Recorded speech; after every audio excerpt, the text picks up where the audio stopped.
अखंड भारत में कौन कौन देश आता है, जरा इन साहब का इंटरव्यू सुनिए, फिर मैं बताता हूँ। एक मिनट भाई, अखंड भारत में कितने देश हैं? अखंड भारत में कितने देश हैं? कितने आप बताइए। हमको नहीं पता, आप बता रहे हो ना एक दिन अखंड भारत बनेगा। हाँ, अखंड भारत बनेगा। तो कितने देश मतलब मिलके बनेगा अखंड भारत?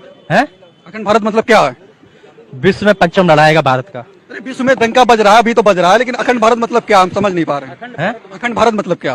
अखंड भारत, एक मिनट चाचा, एक मिनट भाई साहब, 146 देश, 146 देश,